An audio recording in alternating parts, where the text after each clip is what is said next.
We're live. So, Riekerd, first of all, welcome to the channel for the first time, and Duan too. You guys are going to be amazing in the future, and you guys are already amazing. Thanks for joining the channel. Thank you so much, buddy. Yeah, thank you so much for having us. Really excited. First time having a conversation with you live, so it's going to be a good one. Yeah. So, I was watching one of your interviews, and it was 1 year ago, and you said your 1 year goal in arm wrestling would be to get recognized by the big organizations. Not only did you get recognized, you have already competed twice at East versus West, and now you're going to compete at East versus West for the third time. So looks like you overkilled. You easily achieved your 1 year goal. Pradeep, I have to say, I've been really blessed, man. My journey this far is amazing. Some people have been working for so long and they just don't get the opportunity. I'm in a great sport. I have people who's backing me, so I'm really lucky. And I have to say, when I get this big opportunities, I tend to do good in it, and I take it really serious. Yeah. So I know that you started arm wrestling maybe like 3 years ago, but you said you have always been arm wrestling throughout your life. So, but in your school, when you were even younger, you're still young now, 22 years old. Were you like unbeatable in your school, in your college, everywhere? Yeah. I used to beat my dad's friends. So yes, I always knew that I was a strong boy, and I really enjoyed it. All my friends, we used to pool at school on the table desks, and yeah, just wherever we could get an opportunity, we would group up and have some fun. But back then, you didn't really know that arm wrestling was something that you can do professionally, and you would never think that yourself would would love it so much and do it as a sport. So yeah, arm wrestling has been part of us for a long time. I can remember back when I was 16, and me and my brother actually had a conversation the other day about it. I was 16 when I beat one of my dad's friends, and he's a big guy. So that's when I knew I had some talents in this. Yeah. And I'm not even asking your brother Duan this question because he's still in school and obviously he must be beating everyone. I don't think there is a school kid or maybe even a college kid in South Africa who's going to I beat him. just wanted to Is that say, right? my brother could be glad I wasn't in school with him. Yeah. Yeah. Yeah, The but still in principal. grade 11. We have the principal with us today, and we have Duan, the literally the school. Are you still? You must still be in school, Duan, right? Yeah. I'm finishing grade 11 this year. Okay, Lance. Yeah. So we have the principal and we have the schoolboy on this stream. Yeah. Yeah. Yeah, and Riekerd, your 5 year goal was, I think, I'm quite sure you must have changed it right now. You mentioned that you would like to be top five in the 115 kg category. And now, recently, I see you mention everywhere that I want to be the world champion. I'm going to become the world champion. So, looks like the top five goal is you have already started thinking bigger than that. Yes. But if listen, yeah, I have to be honest with myself. The super heavyweight is no joke, and there's certain things you have to do. Your lifestyle have to change. It's just, it's a big step. It's a big step. So I will look what I have to do. But the realistic goal is to be the 115 kg champion, and that's easy. That's easy for me to drop down to 115 kgs, not to be the world champion, to drop down to 115 kgs. And that's where I truly give myself a chance to be a world champion. I'm not in arm wrestling just to be good at it. I'm in arm wrestling to be the best at it. I'm in arm wrestling to be an example for people that wants to be someone someday and achieve something. And every single match I have, I want to be an example for the guy sitting next to me, my brother. Because I mentioned to Robert the other day that if I can't be a world champion, this guy most definitely will be. And so, yeah, it's special to see how things change, how your mindset change. But yeah, it's all positive, and it feels realistic for me. It feels that I can get there because I'm still young, progressing every single day. I'm learning more. Every single time I get on the table, I feel stronger. I know more. I can set up better. So it's interesting, and I'm really excited. Yes. Yeah, I was watching you at East versus West, and you were standing next to Robert Baxter, and you look pretty tall. Are you like 6'4"? I'm actually 6'3", 6'3", Okay. 191 centimeters. Okay, 191. Oh, slightly over 6'3", yeah. And how tall is your brother, Duan? Yo, I haven't checked in a long time. I would say it's 189, 189, 188 centimeters. So he's probably going to be the same height as you. Yeah, Yeah, I think he's going to surpass me. It's not good to that's say amazing. it, but that's the truth. I Yeah. mean, if I think back when I was in grade 11, this guy would absolutely destroy me in every single aspect. You know, he's so much bigger than I was. Yes, I was a strong kid, and my head has always been strong. You know, so sometimes I wouldn't be the big kid on the rugby field, but still I won't come second. You see, but with this guy, I know the Bornman genetics is something different. And he has a bigger body. So I'm really excited to see where he's gonna cap out. You see, when he's 22, what is his level gonna be?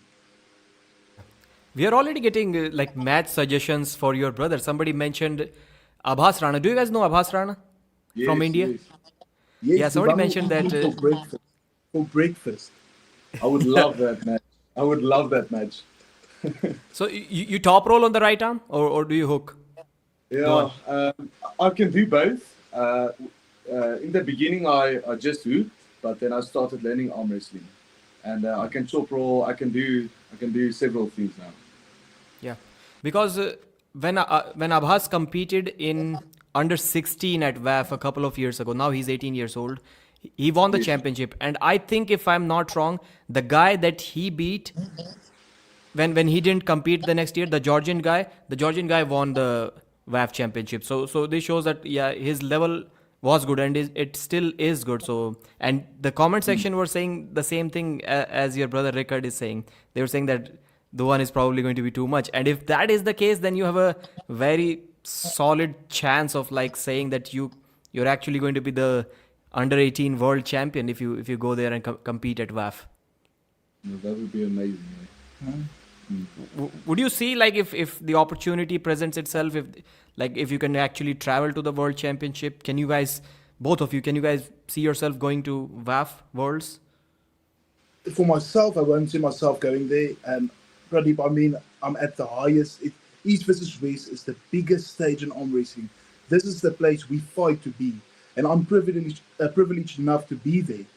So I'm going to focus on East versus West, and this is where I want to build my future. For him, on the other hand, yes, he also has the same dreams, but if the opportunity presents itself and WAF is an opportunity I think he'll go there, and I think he'll do pretty good. I do believe that. Yeah, we'll talk about your upcoming match and your future, but before that, let's backtrack a little bit. And and even before that, the first two comments on this live stream were, "I'll be very surprised." Tony was saying, "I'll be very surprised if he can beat Schoolboy," and then someone else, the next comment is saying, "I'll be very surprised if he cannot beat Schoolboy."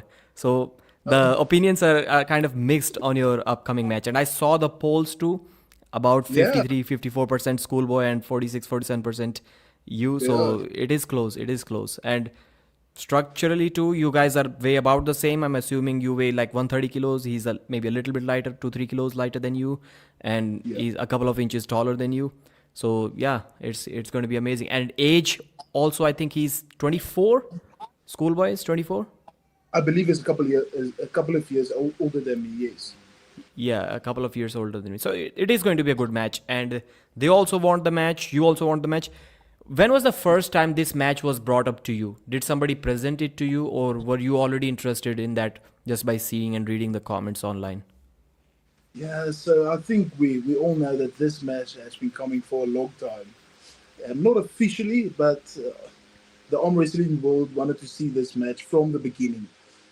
So I pushed for the first time at my East versus West debut when I won against Wallace Dilly. Then I said, listen, yeah, I think this would be a good match for me.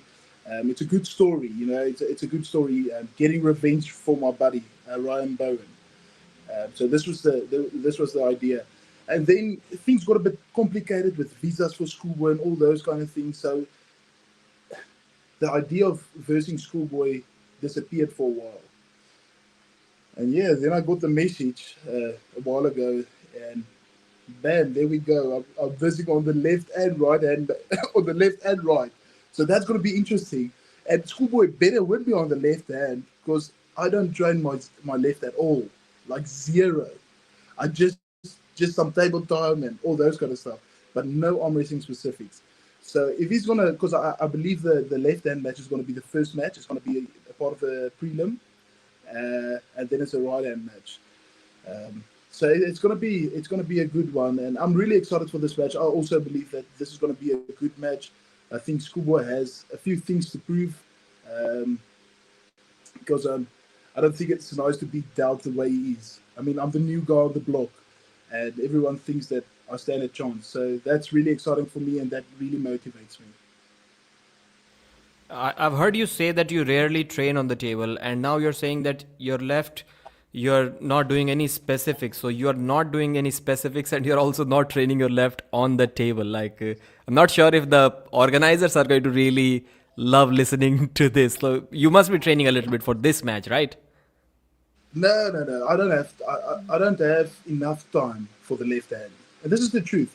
Okay, but things changed. Back in Australia, I didn't do any table time for my matches with Wallace and with Pavlo. So there was no table time. It was only weights, and I had to look after my arm and make sure everything is going to be perfect. Then I moved back to Australia, to South Africa about 2 months ago. Is it? Yeah, no, a month. Let's say 6 weeks ago, maybe more than that. And ever since, I haven't skipped a day not being on the table. You see, because my brother understands me, and we can train as hard as we want to without hurting each other.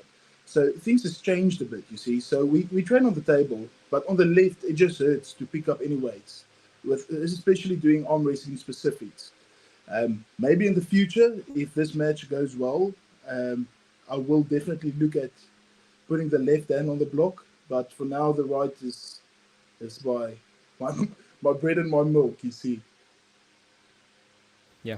So I heard you say your opinions about table time and gym training. Mostly now, after listening to earlier John Brezink and lately to Devon Larrett, people are swaying more towards high table time, high volume table time, and even high intensity plus high volume table time. And you are kind of against it. And I can get the point. Like when I went to an arm wrestling practice, I actually competed the first time in 2019 in a tournament, but I had never seen the arm wrestling table until then, and I had obviously never arm wrestled of like in a tournament or stuff, but I just used to arm wrestle in school. And after that, a year or two after that, I went to my first practice. I think it was 2020 or 21, and the practices are rough on your arm, man. They are as rough as a tournament. So then I started thinking like, what's the ideal thing? Should I go like only 50% so that I can recover within a week? Then I can increase the volume that way. But if I go hard on the table, I'm out for like almost a month, and there is just simply no way that this can be a good style of training. So when the arm wrestlers say that well nothing trains you better for arm wrestling than arm wrestling on the table, it can be right, but I don't think it is correct for the beginners. And people always say that beginners should do the most table time, and I also don't agree with that. What are your opinions on that? Yeah, I think we are on the same level. I think we understand it the same way. You see, the thing is, if I could train on the table every single day, I would most definitely do it. You see, at full intensity, because this is our sport. We love putting our elbows on the table and gripping up. This is the best part of our sport. But if you want to be the best and you want to progress, you have to sacrifice certain bits. And this is one thing. This is personal experience for me.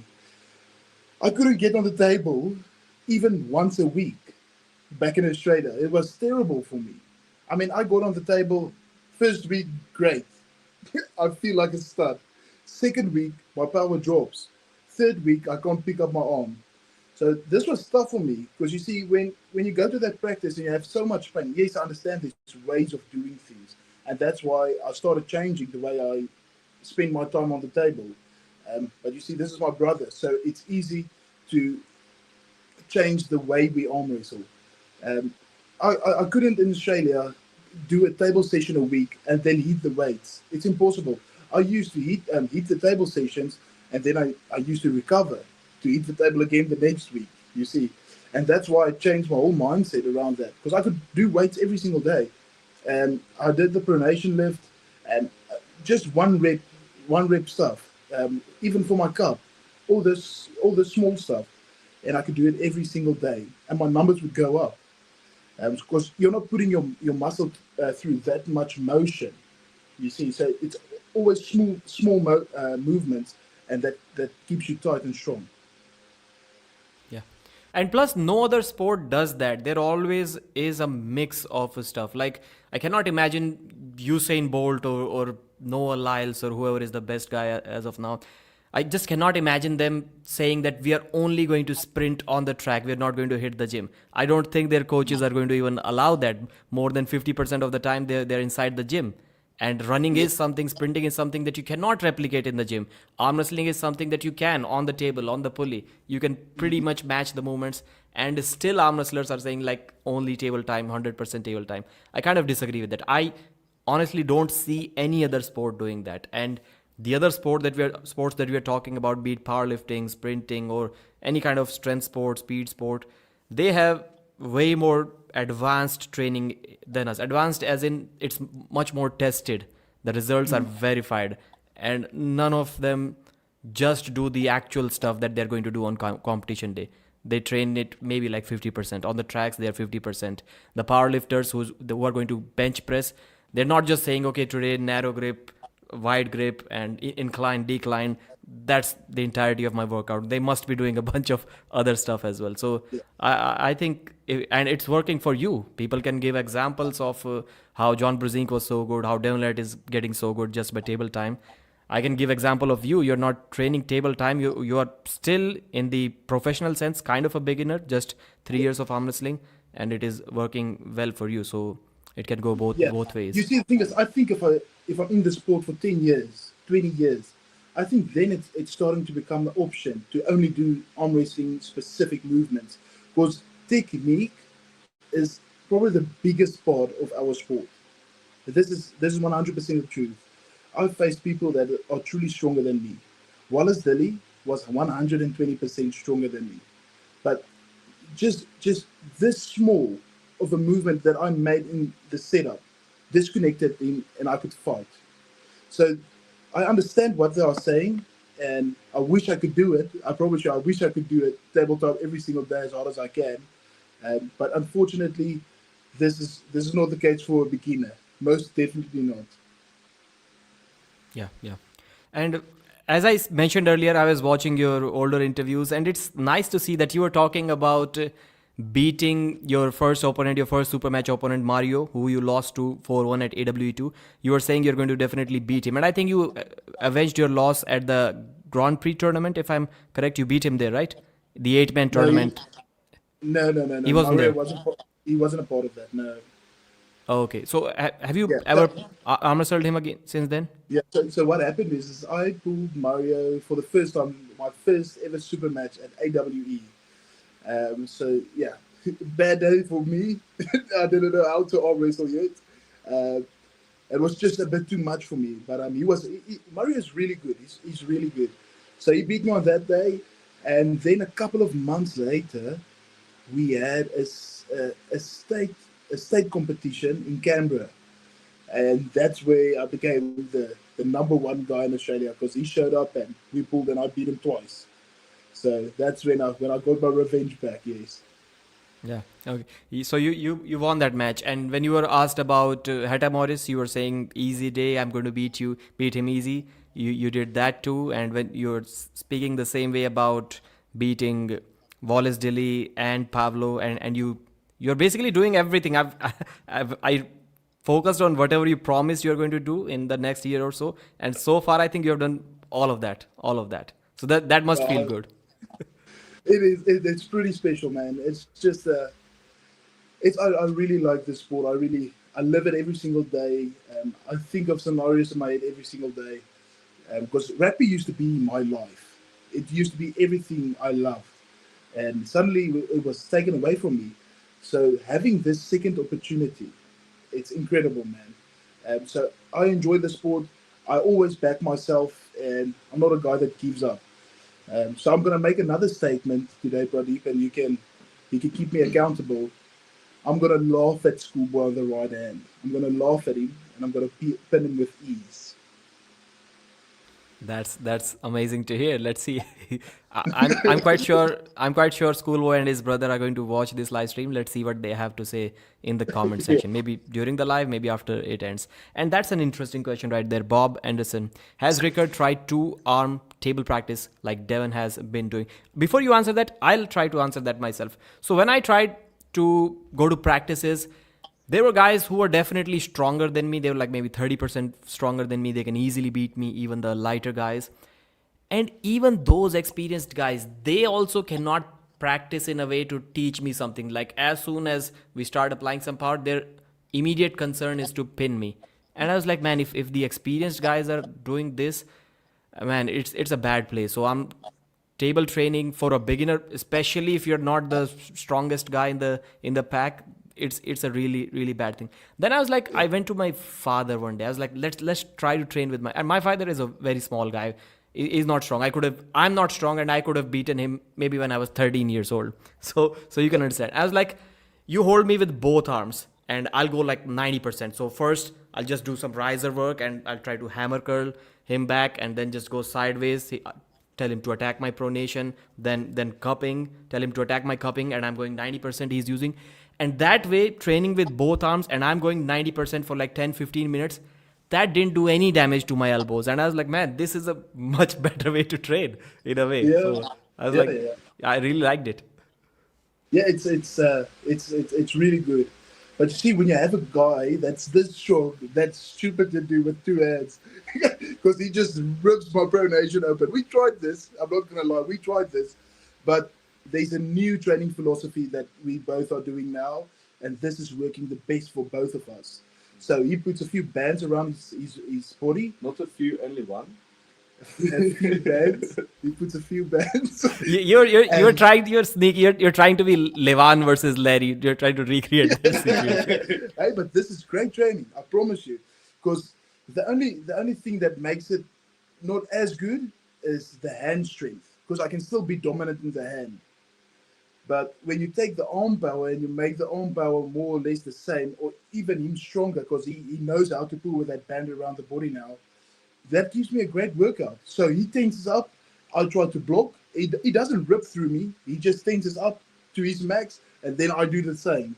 So this is a really good way to work that maximum forces on the table and still fighting for position to give yourself a chance to break through this wall. So yeah, that's the way we do it. Yeah. Yeah.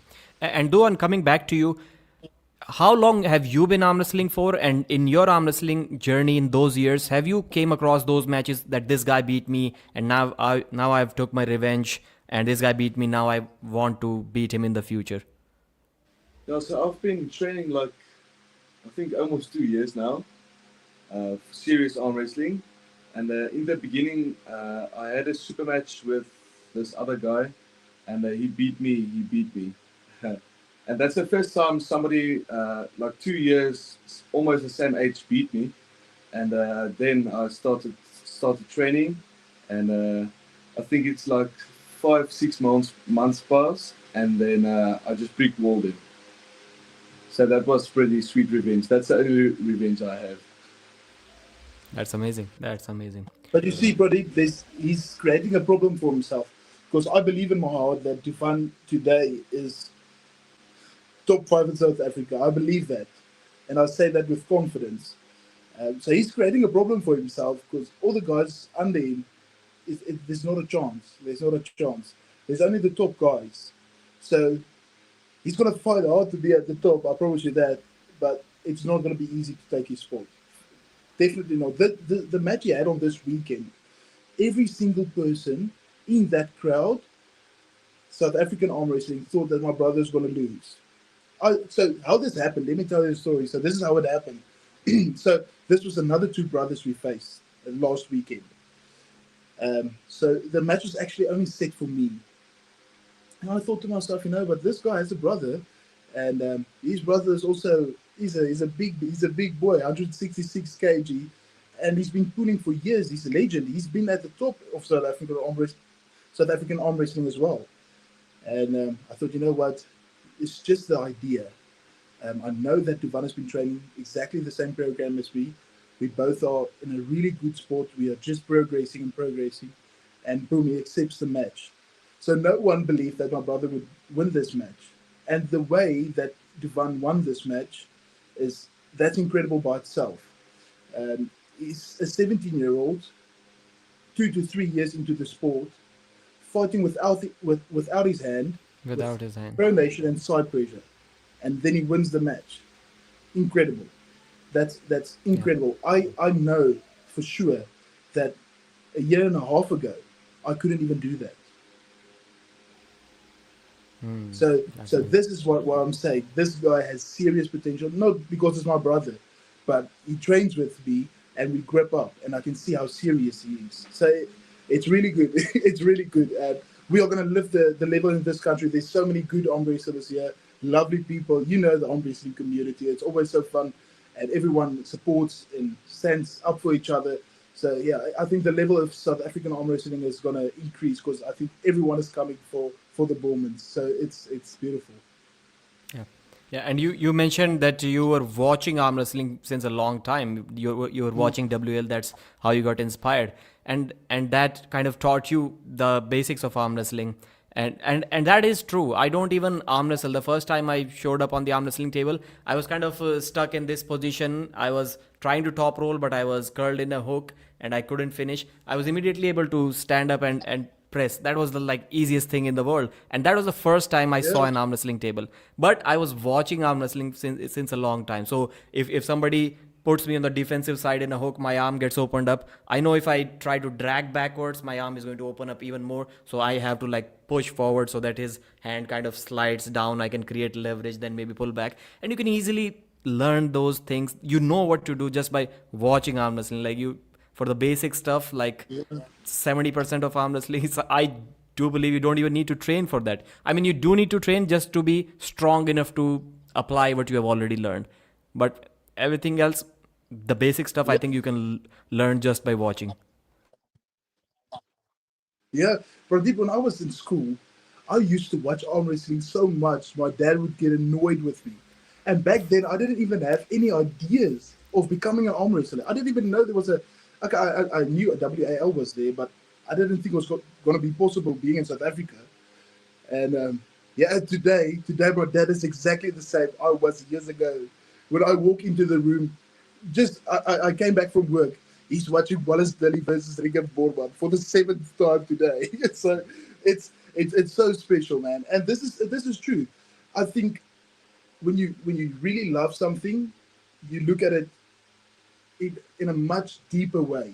You want to understand what is going on. You can't understand why this guy is beating this guy, and then something something needs to happen for that to happen. If you understand, so I think that's what happened to me.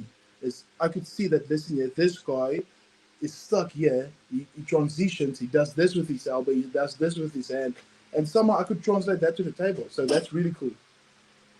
Yeah, yeah. And since you mentioned you just came home, so let me give the viewers a little bit of your background story. You moved to Australia to compete in a professional rugby tournament. After some time, you injured your ankle. That's why you had to quit that sport, and then you got hooked up with arm wrestling, and since then you have been competing. And I heard your ankle is still bothering you a little bit, not in the sense that you are not able to walk or run a little bit, but you cannot go run for a longer amount of time. Yeah, I also have Yeah, messed up knees. I can totally feel that when I go for like first 500, 800 meters, I don't feel anything, and then after that my knees just give up. I cannot run even a meter after that, so it's bad. So that's when when you move to. Would you like to say anything about that injury? Like, how did it affect your career? yeah. So it basically ended my career. That was Yeah. my first serious rugby injury, and it stopped right there. So yeah, it happened in South Africa. I got tackled on the ankle, and I could feel, listen, something is not good. But I played with this ankle for another 6 games, and I just strapped it and went on, and went for surgery eventually because it got worse and worse and worse. And then I started to rehab, and I could feel, okay, everything is coming back together. Pradeep, my left leg, because it was I went for surgery, obviously, and it was so thin. And I did the rehab and everything by myself. And I started to walk, started to run, started to sprint, and I could feel this year I'm feeling pretty good. And so it's time to go over to Australia and to test this for real. And so I went over to Australia, started with the biggest guys there, the Premier League guys. And man, I don't know what it is, but it didn't want to work anymore. I had so much pain. My legs would literally shake in trainings, and I tried to come back. The person I am, I tried to come back time and time and time again. I think I was out for like 18 weeks in 18 weeks rehab. So you're out for another 6 weeks where you're trying to get everything strong and healthy again. Then you go back to the field, have another running session to see if everything's okay. Boom, disappointment. Another 6 weeks.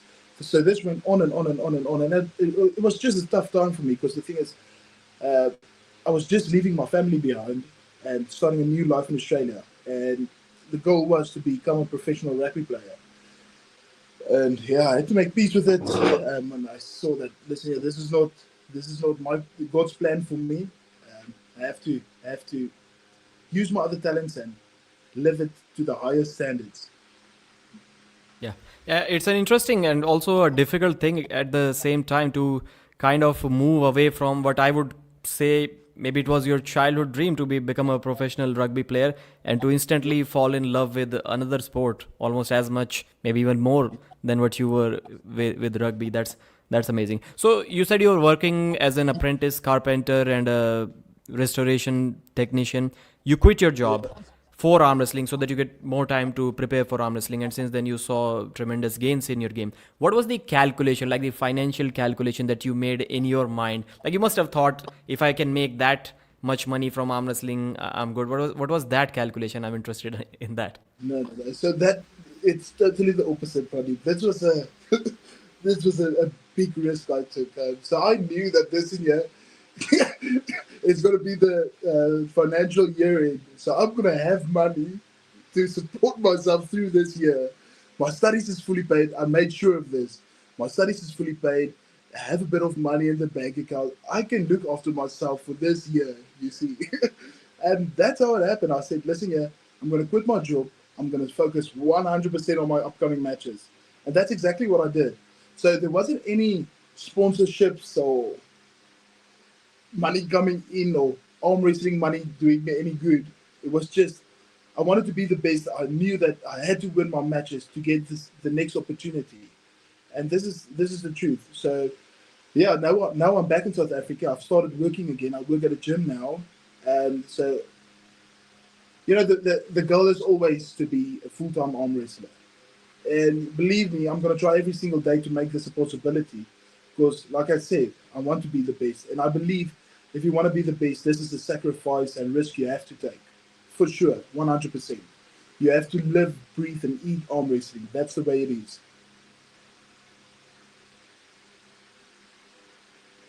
Oh, sorry, we can't hear you. Yeah. Have you considered being more active on social media too, like making some small earnings from that side too? Yeah, I understand that this also it takes time. I'm gonna try my best. I'm gonna try my best to push it a bit more. I have stepped up a bit since I've quit my job back in Australia. I did try to be a bit more active. I know that I should be a lot more active on my YouTube. I've been getting a lot of requests and people getting frustrated with me. So I will most definitely start putting more content onto YouTube. But yeah, this is a it's not a race for me. This is a marathon. I want to love this sport for a long time. I want to be. I don't want to be a talker. I want to walk the walk and talk the talk. You see.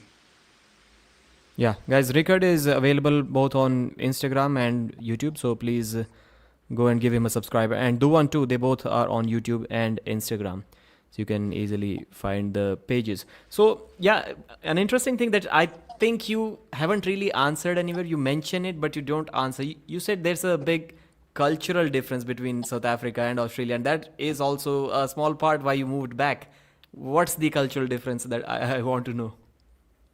You see, people are so sensitive. People are so sensitive. So I don't want to. I don't want to say too much.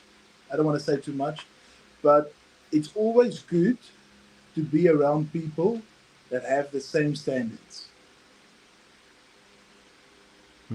So that's what I'm gonna say. And the word standards means a lot of things, if I can say that. So sensitive, as in like I don't about want to what you upset say anyone. or what you do, or like not being able to take some jokes. Like in what sense? No, I don't wanna upset anyone. You see, I don't want to upset anyone. So, Yeah.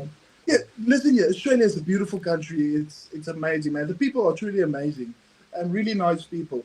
It's just some small things, some small things. Pradeep, this is the biggest thing for me.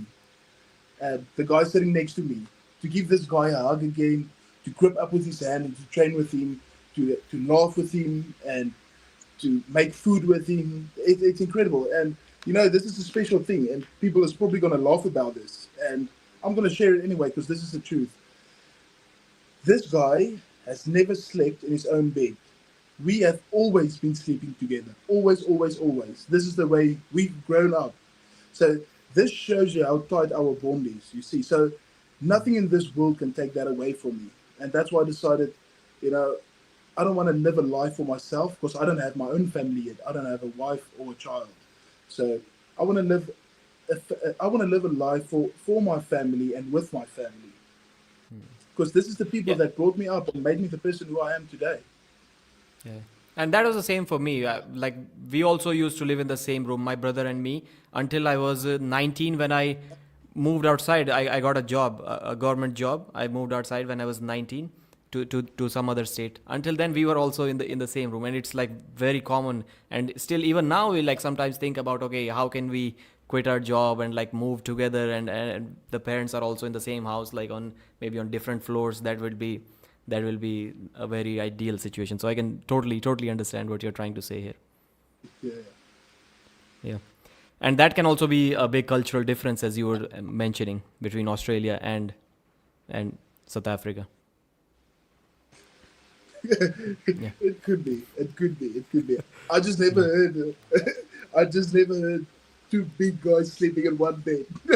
I mean, I'm 133 kgs now. He's 150. So That part, that part is like i- in our country, in India, like 99% of the beds are just like 6 feet long. They're like because only 1% or 1.2% or some population like that is over 6 feet in India. So like people when they come from outside, or the guys who are like 6'4", 6'5" in India, they really find it difficult even in the hotel rooms to like find a good bed oh, for them. okay. Yeah, it's different here. So you have arm wrestled in four right-handed super matches so far, and you have won three of them. And even the one that you lost, you you can like you avenged your loss against Mario Tambakis. So that's amazing. And when I saw you win that 8-man Grand Prix, I made a statement. I'm not sure if you watched that video or not. I was like, this is the most impressive thing that I've seen in the entire arm wrestling world in past few years. Not the fact that you just won, the how easily you beat Heta Morris. People always say that a king's mover is almost impossible to put inside, to hook him or to press him. They're always, no matter what, they're going to take your wrist, and then you have to maybe out top roll them or flop press them. And you were so easily, you went inside and you didn't even feel a thing. And I was like, that is really surprising. If you can go inside against a king's mover so easily, that's really surprising. To me, that was the most impressive thing that I watched that entire year, or maybe a year before that. So that's when I realized, okay, this man is really serious. Yeah, yeah. You see, going into that Grand Prix, that was the first one when I won the heavyweight belt for the first time. Uh, I was actually sick. No one gave me any chances, uh, and I thought, I watched the match because my first opponent in that Grand Prix was going to be Gunther's Baikov.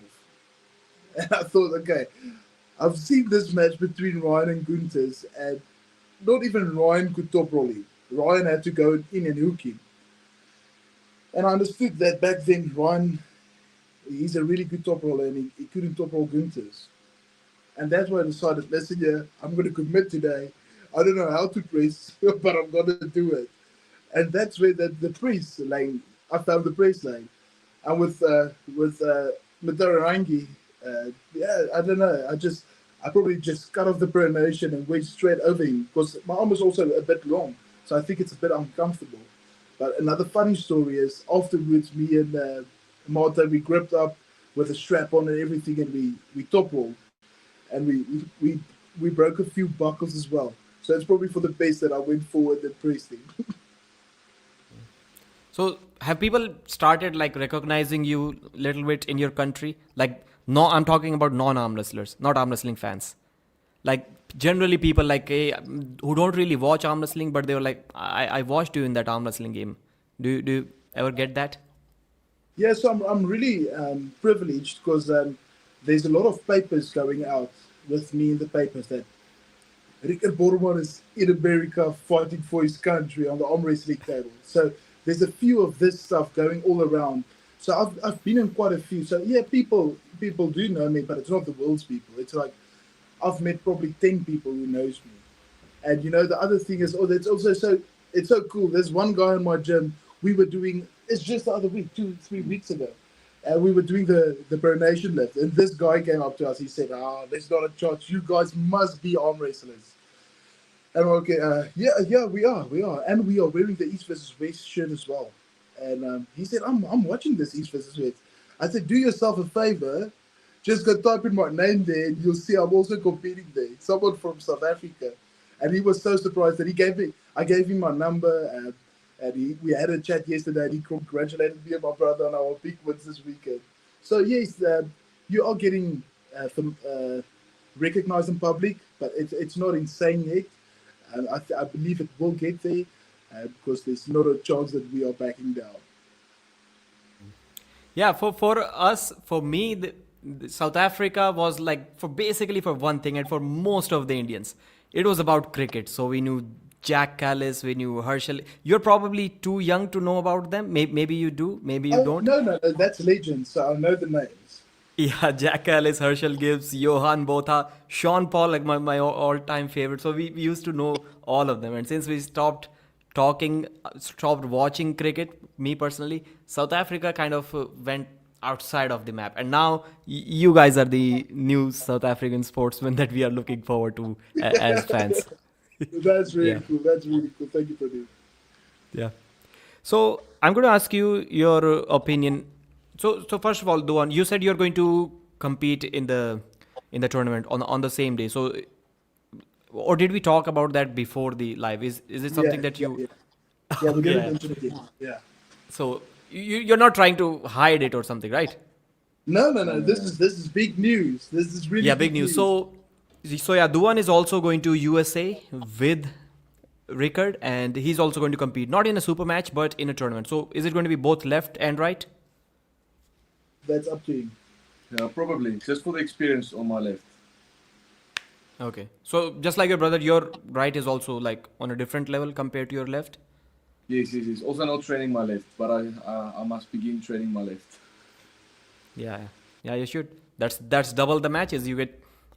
Let's hope not, but if you get injured on your right, you compete on your left. You keep competing.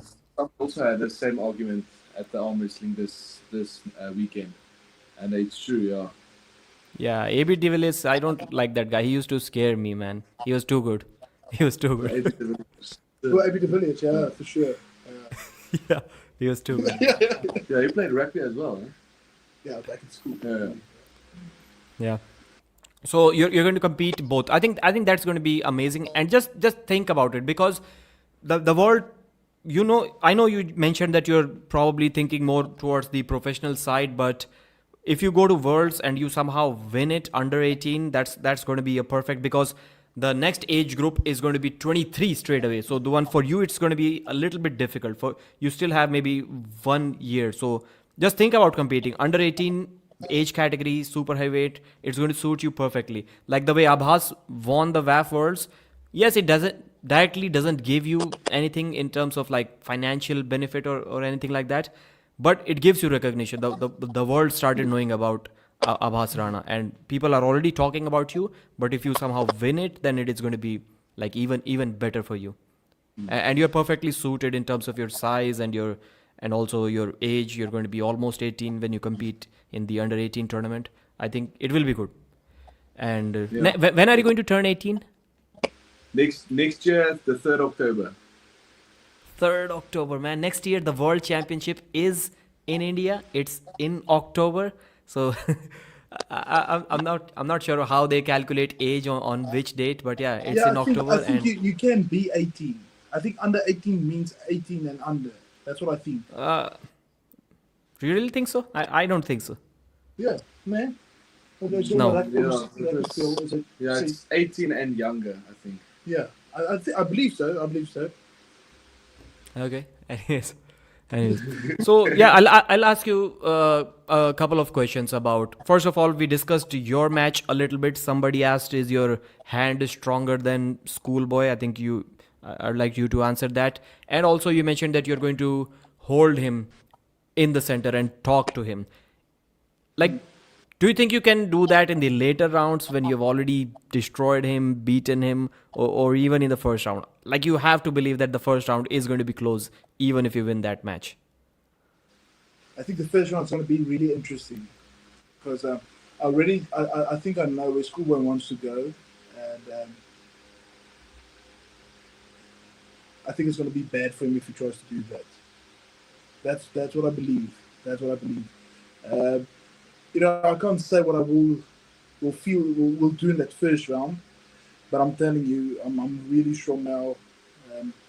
I'm starting to understand the way I'm arm wrestling.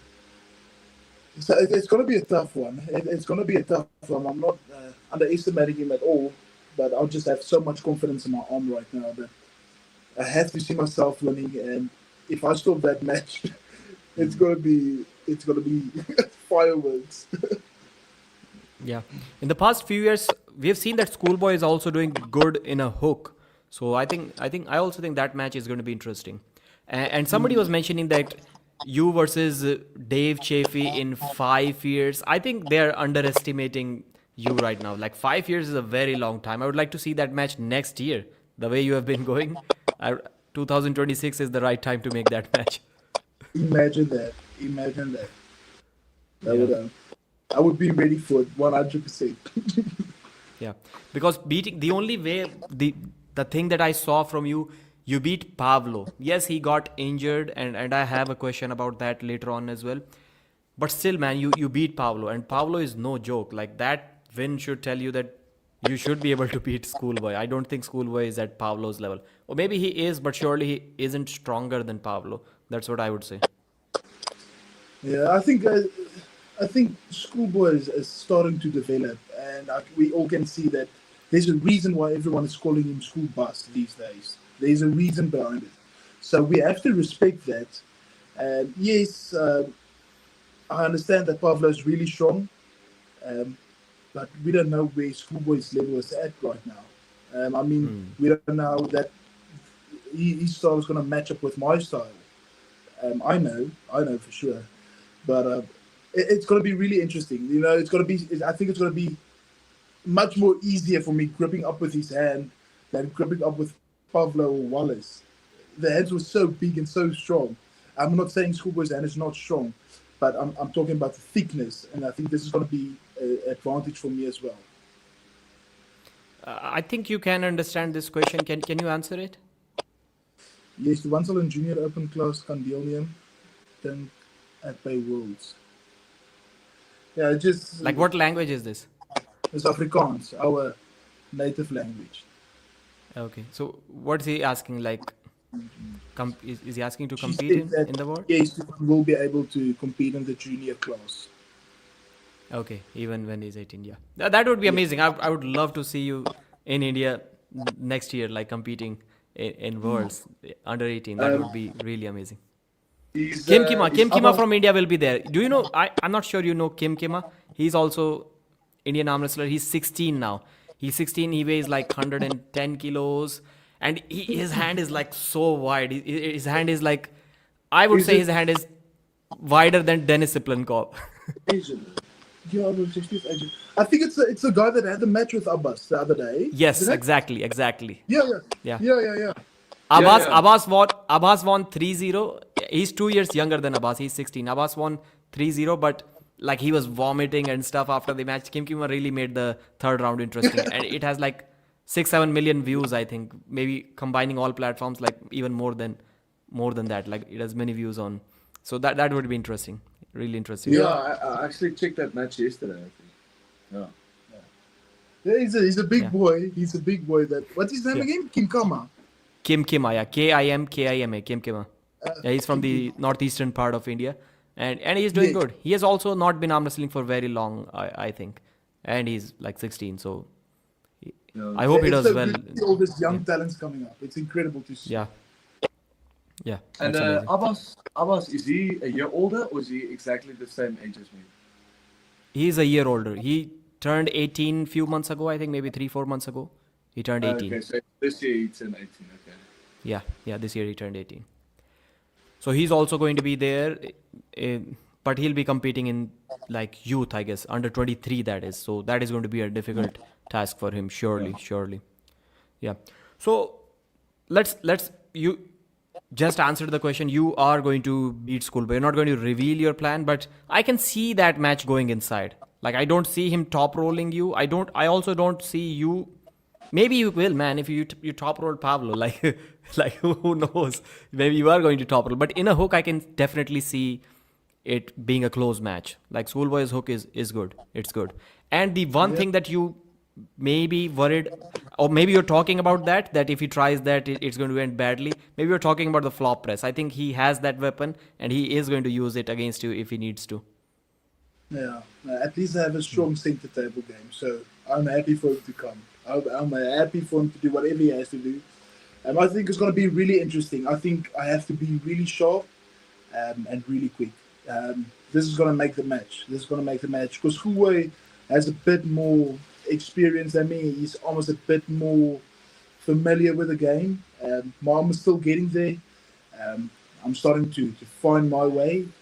So it's gonna be a really good match. I think it's gonna be stupid of him to try to flop race from the start. I think that's gonna be a silly mistake. Um, but I think he's going to lose his hand. Yeah, then he is going. Maybe then you were talking about the flop press. Yeah, I can see that happening. So now we'll talk about a couple of upcoming popular famous matches that people are looking forward to, and then we'll jump into the Q&A session, the questions that the viewers are asking for maybe 10-15 minutes more. So the first match that we are going to talk about, the big match, it's not from this event but from the next one, Levan Saginashvili versus Vitaly Laletin. Do you see Vitaly having any chance there? Yes, of course. That match is gonna be fireworks. Um, Actually, last night me and Robert had a great conversation, and yeah, Robert is not biased or anything, but I just got so excited for a second just thinking about it and actually thinking what's about to happen. And when you go back 7 years and you watch that match, I mean, to see someone stop Levon, it's incredible. It's incredible to see. And now it's 7 years later. Vitaly is 10 times stronger, 10 times bigger. His hand is incredibly strong. He has a tall lever. So it's it's going to be so exciting. It's going to be so exciting. But we all understand that Levon is still the man. He's still the man. So I'm still giving the win to Levon, but I think it's going to be a beautiful match. That's what I do. Yeah. Devon was also saying that he doesn't see Levan like just flash pinning Vitaly. He doesn't see Levan going through him easy. And because of the leverage, I think once again, just the way Levan did in the first match, when he tried to go sideways, he had to first go back and then out of the hand of Vitaly. I think because of the leverage, he might have to do once again. Until now, he's been just going sideways against Hermes and Devon. It has been working perfectly fine. But in that match, I think we can see Levan being forced to like go back and climb a little bit and then hit sideways, exactly like the first round of their first match. Yeah, most definitely. I mean, that's why we say styles make matches. And this is why this match is going to be so beautiful. Because Vitaly is just something different. He's so tall with so much speed and so much brute force that something has to break. Something has to break. It's going to be this. It's going to be the riser. It's tough. It's so tough to bet against Levon. I mean, he's an incredible human being, incredible athlete, but so is Vitali. So yeah, I think that match is going to be it's going to be really close, especially I think especially the first round. Yeah. Duan, what do you think about that match? Sure. I think Levant's over him. Yeah. um, but I think my prediction is first round flash spin from Levant, and then Vitali just stops him and Levant gasses out or something like that. But I would like to have a new world champ, but I still love Levant. That would be interesting. Vitali has shown that his endurance is good, but endurance is like speed and endurance, man. These two things, I would say these two things are kind of overrated in arm wrestling because they're nothing without strength. You can have the slowest arm wrestler in the world, and like Riekerd, I'm not saying you are slow, but if you were like the slowest arm wrestler in the world and I was the fastest with the amount of strength that I have, still after every ready go you are going to move first just because you are that much stronger and you're confident in your hand. There is no way you can have speed on the table without strength, and the same goes I, for I, endurance. I think, yeah, you need I strength for both of understand. these. Yes, I understand 100%. But imagine that speed with Vitali's power. That's that's mind blowing to me. I mean, the way Vitaly handled Jerry, it's truly something incredible. So that just shows that listen, yeah, Vitaly's side pressure is always also on point. So it's really interesting. I mean, he's going to have the high sport. He has similar side pressure than Levon, or close to similar, and I do believe he's quicker than Levon. So I think all the small things, if you have an advantage in something small, by small margins, I think at the end of the day, it's going to be a big benefit. And I also Yeah. believe that Vitaly's gas tank is also a bit bigger than Levon's. Yeah.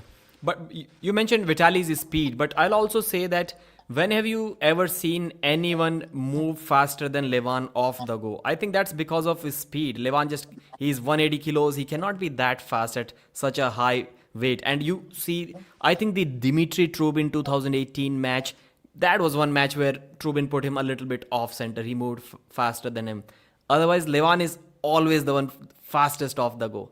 Like Levan cannot be the fastest arm wrestler, fastest super heavyweight arm wrestler in the world. It's just his strength, like his overwhelming hand rigidity strength in the center table that the other guys just they just cannot initiate. Mm, yeah. Yeah, Hermes Gasparini, like by the time he realized the referee said go, his arm was already down to the pad. The same for Devon, like in almost all of the 12 rounds that they've faced each other, 11 rounds. Mm. Levan is really fast, man. He's the fastest super heavyweight arm wrestler as of now. Like if we practically like the kind of stats that Uncle Todd does, Todd Hutchings, Yeah. you'll see Yeah. Yeah. Levan is always moving faster, always moving first off the go. So I'm not sure if Vitali has the speed advantage in this match or not. Okay. Okay. Well, that's Yeah, interesting. yeah. And yeah, you can go back. You can watch all of the matches. Just slow down the footage. Hermes Gasparini, Jerry Cadret, Devon Larrett, and Hermes first match, second match, Devon first, second match. Levan is always the first off the go. He's the fastest. Yeah. I never thought of it. So I never seen that way. So this interesting to me now. Now Levon's yeah, chances is more like 99%.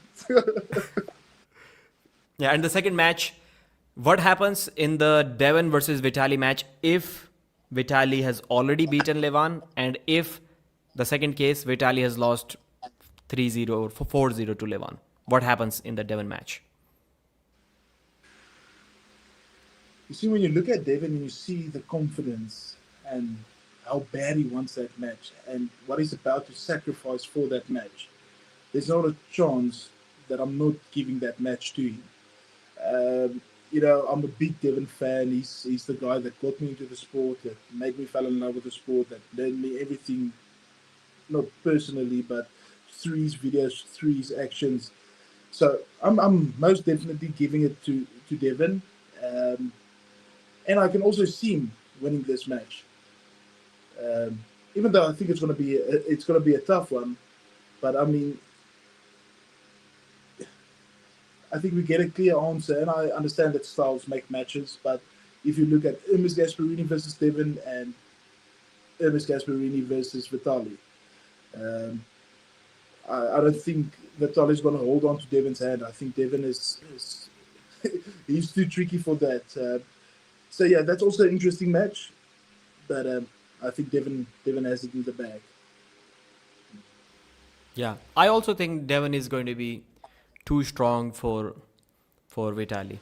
So, some Yeah, people say that I can Devon beat Hermes because he got into his head, which is partially true. I saw that even in the first round, Hermes was kind of not in the game, but it has to be strength too, man. Like even when Hermes stopped Devon in a similar position, he stopped Levan in the first match. He couldn't do anything from there, and he even got flash pinned by Devon. So if you're getting flash pinned by Devon, there is clearly a strength gap between you two, and I just don't see. And then the Dave Chafee match, even though Vitali was winning comfortably against Dave in the second match, but still in the straps, Dave gave him some trouble, and Devon was hooking Dave Chafee round one. Like it wasn't even close, like nowhere near that level. And we've seen many instances like that, which tells me like Vitali should not have much chance. Maybe he can get a round in the first round. He can like fast pin Devon, but I don't see him having more chances than that.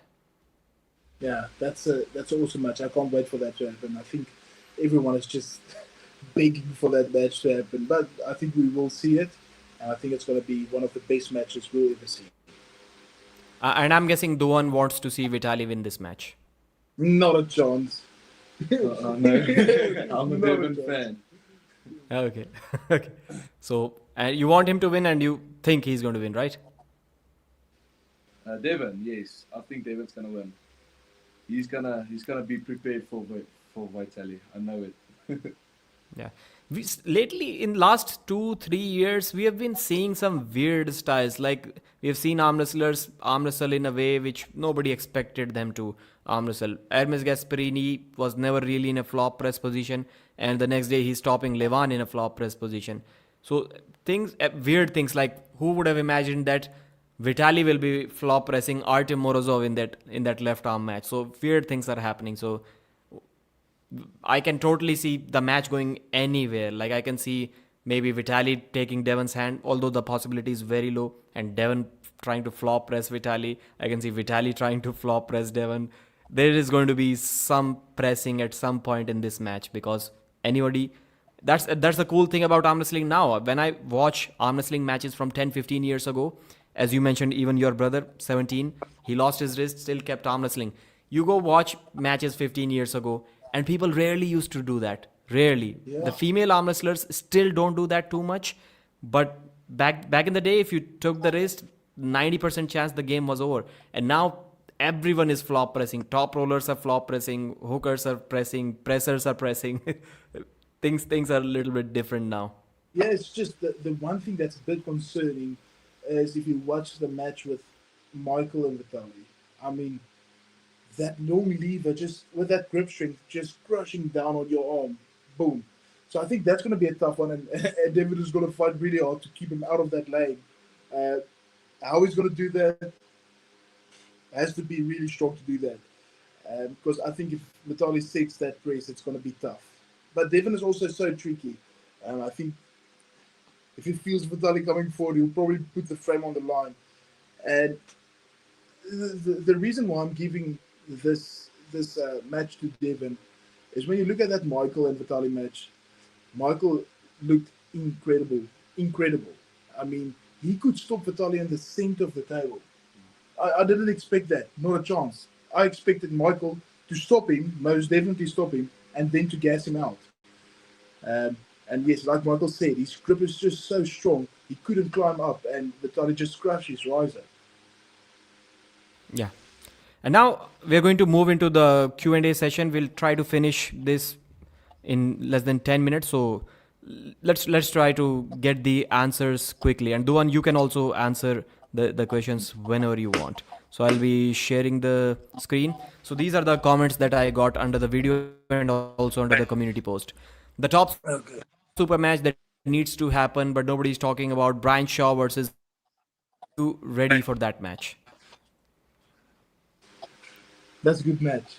That's a good Riekerd. match. Okay, I like think it's a good match. Easy day. That's a good match. Easy day for me. nah, I think it's I personally easy don't day. think it's a good Easy match. day for I me. think you Yeah, easy day. should be winning that easily, but do you Yeah, want yeah. that match? That's the question I think I should be asking.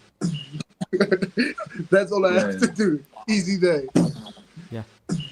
So That's all I have to do. Easy day. yeah. The new guy versus Philip Larson. I think he's talking about you in 5 years. Once again, I think it's they're little underestimating you. So I don't think you will need 5 years for that. No, Like I'll beat Philip Philip Larson. Lawson in Actually, my I was sleep. thinking about that match. I'll I'll beat Philip Lawson in my sleep. He has a weak wrist. He's injured now. He should just stay home, take a nice rest, and then when he stops hibernating after 5 years and crying about his wrist, then we can have a match. I think that comment is about that other guy that competed at Ottawa. Oh Dartboard, there where wow! Devon was. I think Okay, that yeah, comment is maybe. at, But Philip Larson versus you is the match. That I think you're right. I think you're right. I talked about him as well in that video. So, but Philip Larson versus you, man, I would like to see that match. I don't think it's going to be as easy for All you as jokes you're aside, saying. all jokes aside, incredible match. I do think so. Phil Um, Philip is Yeah, good, yeah, man. yeah. He's beating Matt Mask. He's Brad Grundy. He's beating everyone he's facing. But somehow I cannot digest that loss. And that was like maybe a year ago, a little bit more. He lost to Terence Opperman. Terence beat him up pretty big, bad I would say. Like with a flop press, and he was just holding him casually, like yeah, but Philip couldn't do Terence is no anything. joke. Terence Yeah, is no joke. You yeah, know, the inside of Terrence's elbow, he has Michael Todd in there. He has John Brezink in there. Terrence is an absolute legend, and I think yeah, some people just tend to forget this. yeah, Terrence was given a big task to face Reno Macy, a massive task. Reno is incredible. So I think if we gave Terrence a match that would set him in and just get him sorted, and not the world champion straight away. I think I understand that Reno wasn't the world champion back then, but that was a really tight match for Terrence. And yeah, it's incredible also to see that Terrence could win that match without his hand. But I would like to speak to Philip Lawson and to ask him today, what do you think? Is it still possible to fight with Terrence and to beat him, or do you think you'll still lose? yeah. So let's move on to the I'll question. So YouTube guy is 5941 has asked. My questions for Riekerd are: what weight class does he want to compete in at world level? We have already discussed that. 115 kg. You said. When does he see himself with an opponent in the top 10 in the world? I think here he may be talking about super heavyweight because I can see you already considering yourself top 10 in the world in 115. Am I right with that? Yeah, for sure. Yeah. It depends on. I will have a conversation with East versus West. They've been so good for me. It's an incredible organization, and they just make my dreams come true. But I think the big thing is I will have a conversation with them because at the end of the day, it has to make sense for both parties. So I'm not afraid to get big. I'm not afraid to weigh 140 kgs. I won't be happy with myself the way I look, but I'll be super strong. And so if the opportunity presents itself and I get a match for a super heavyweight top 10, I'll be 140 kgs for sure. Okay. That's interesting. So for now, just for now, yeah, because you're still 22 and you can get big. So that's where you might find it more interesting to stay in the super heavyweight division. But now lately Yeah. the 115 kg division is also getting exciting. Like people like Exciting, Michael really Todd, exciting. yeah, Dave Chaffee is there now. Mike and Hermes Gasparini is talking about moving down. Devon can come down anytime. One guy that I would like to see there, and I don't know why he isn't cutting down, is Denis Siplenkov. He walks around like 122 kilos. Like Dennis is the guy that should be there. Then he wouldn't have to take such long breaks in between if he competes in that class. That would be interesting. Eh? Wow. But I think, I don't want to say too much. I mean, Dennis is a legend, but I don't know. Maybe he's lost the love for competing. You never know. You never know. Maybe he doesn't feel he's how can I say? He probably doesn't want to lose. He doesn't want to lose. That's what he wants to protect and remember that he was a legend and really strong and unbeatable beast. Yeah, I also think that he has kind of lost some interest at least. Yeah, surely. So then we have this question. Hi Pradeep, South African here. Tell him I'm a huge fan. Ask Riekerd if he thinks he can beat Wilco Lau or Low, how to pronounce that, in a press. Yeah, okay, so Wilco Lau is one of the Springbok props. Who's that guy? Can you see the comment? Can you see the screen? Yeah. Okay, so Wilco. Yeah. So Wilco. Sorry, can you still hear me, Pradeep? Sorry, can you still hear me? Now I can hear you. The audio got cut for a few seconds. Okay, perfect. Now Wilco Lau plays prop for the Springboks. Okay, it's now Wilco Lau plays prop for the Springboks. It's a rugby. He's a big guy. He plays rugby. He's super fit and he weighs 100. He plays rugby. He's super fit and he weighs 145 kg. I'll press him, but Okay. Yeah. So ask Bornman. So left or right? Where does Schoolboy have more chances against you? Left, of course. Left, of course. That's why. That's why I Left. said he Can you better beat win Reno left. If Message he now? doesn't win left, that's why I said he better win left. If he doesn't win left, it's gonna be terrible. How do you see your chances against Reno? This is an awesome match. This is an awesome match.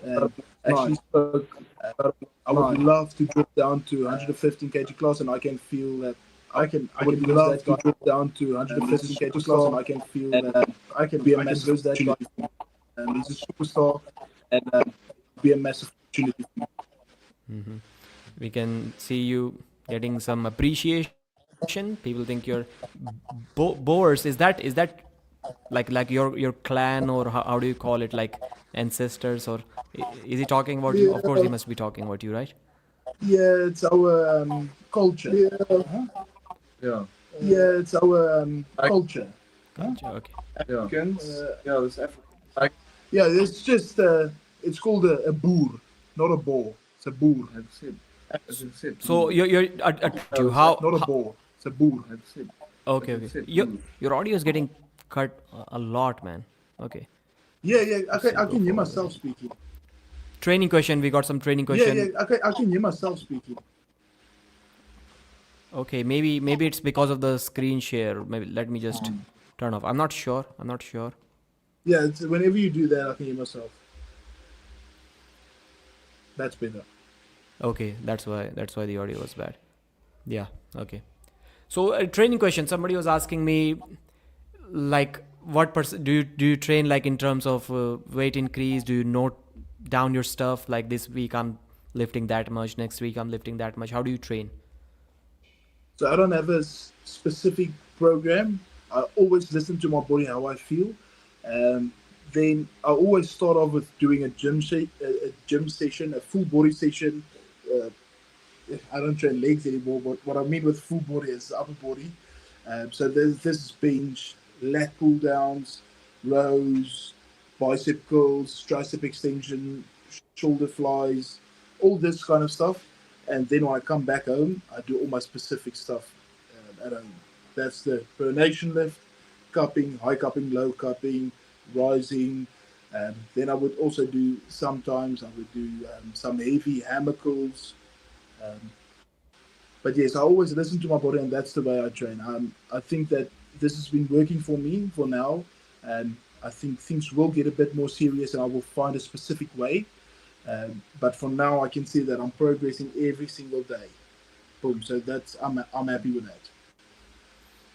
Yeah, there you go. I actually suggested to East versus West, like to have East versus West arm wrestlers as like do a daily thing. East versus West has many arm wrestlers. So let's say if 30 are willing to go live once every month, then they can run a membership program where let's say today it's a Q&A session with Riekerd, and all of the members can join the. So it's a members only live stream. You can ask your training questions. You can ask whatever you want to ask your favorite athletes, and then like the athletes get a share of that. I think it's a cool program. Like, what do you think about Yeah. that? East versus West doing something, and if 30 arm wrestlers are willing to do that, you only have to do it once a month. Like it can maybe Yeah. even be a part of a contract for contracted athletes. I don't think people will mind it too much. Yeah, I think that's pretty cool. I mean, it won't hurt to give the fans 10 to 15 minutes of your day. I mean, you can shoot through that questions and answer a couple of guys that are really interested in our sport, someone that really wants to grow, and this is something that I see on my Instagram. It's not as big as it should be, but I promise you, I get a lot of questions and even just messages saying that you inspire us, you motivate us, and you always try to share. And I understand that there's a few people that I don't get to, um, but if you can share something with someone, um, you just feel good. You just feel good, and they can again then share that to someone else. Alex McManus was asking, ask Bornman what his favorite steroids are. Thank you. Come again. I have to think about that. I have to think about that. Pradeep, it's so funny.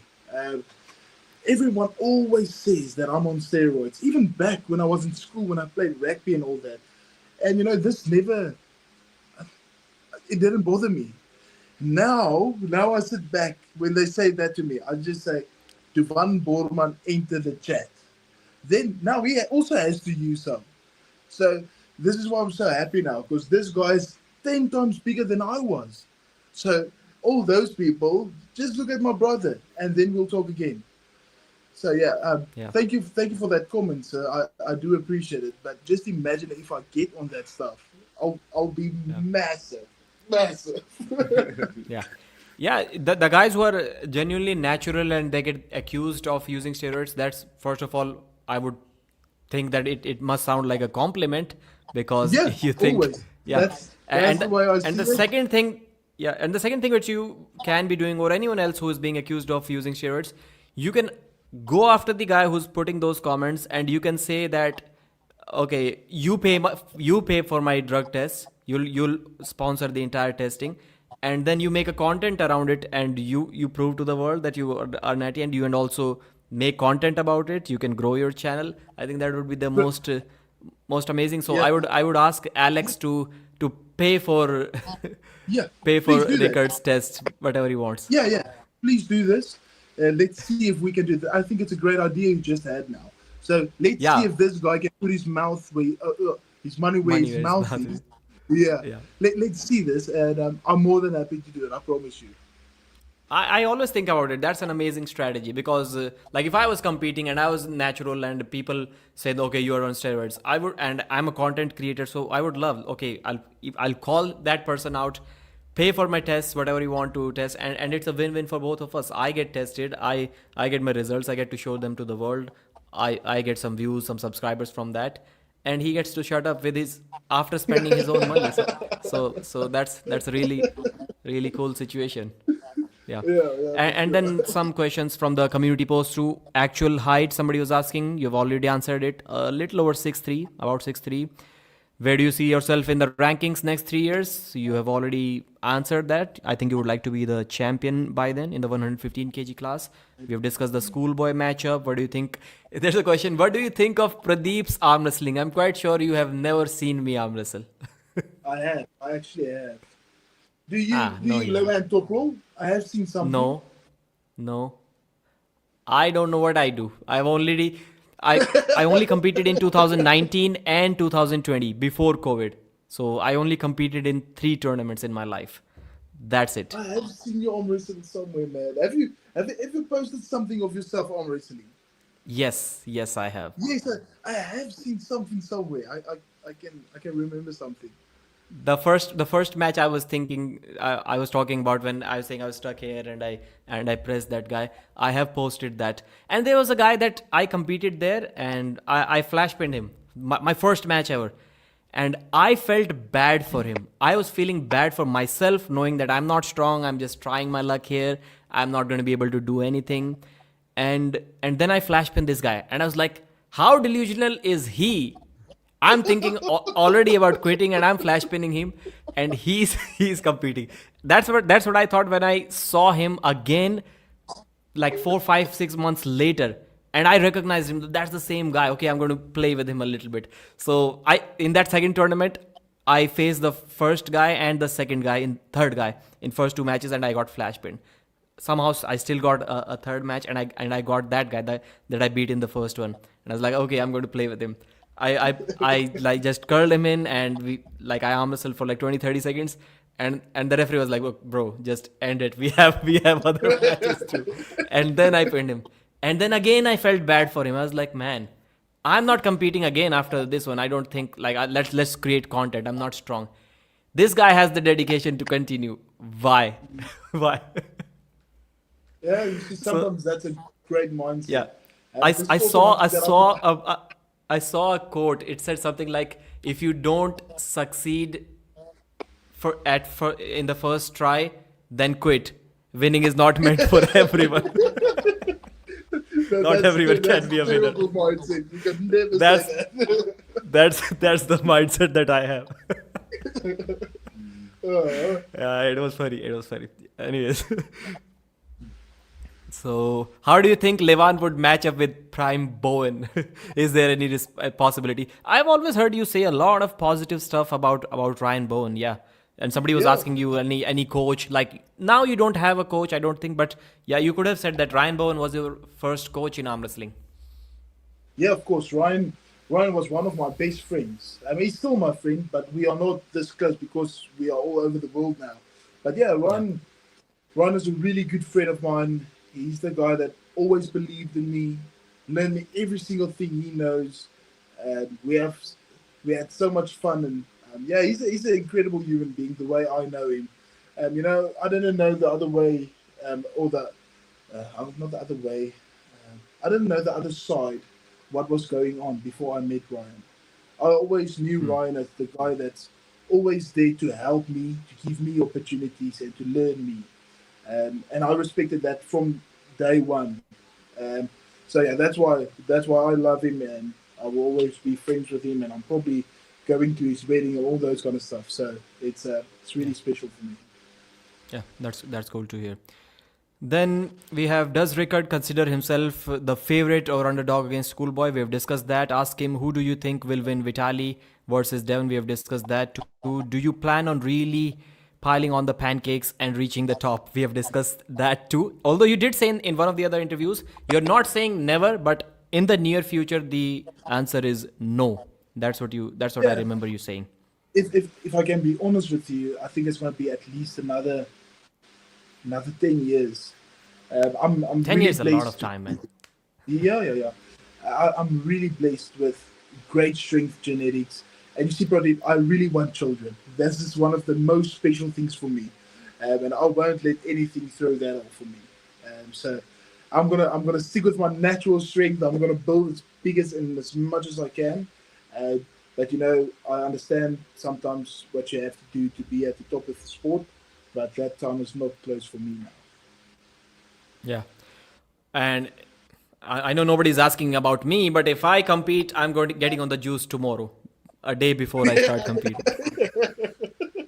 You can be rest assured about that. If you see me next time on the table, I'm juiced up. 120 kgs, Pradeep. Man, somehow I'm losing a lot of weight. I was like 90 kilos. I'm really fat. I was really fat, but I'm down to 80 now. So if you see me at 90 again, then I'm a problem. If you know, you know. Would you consider your strengths and weaknesses arm wrestling related? Like strengths, we kind of know. But what is the weakness that Schoolboy is going to exploit in your match? Weakness. It'll be stupid to say, but let's hope we can find it. Yeah. Wait, and the other questions, I think we have covered most of the questions. I want to know why he didn't do over the top 2 or train with Devon while he was in Australia. Were you there? I don't think you were there during over the top. No, that was Yeah. I had to make a a personal decision, and I had to come back home.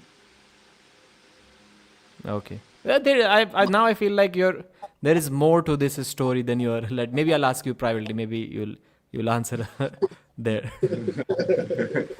There's more to the story than just a cultural difference. I can see now.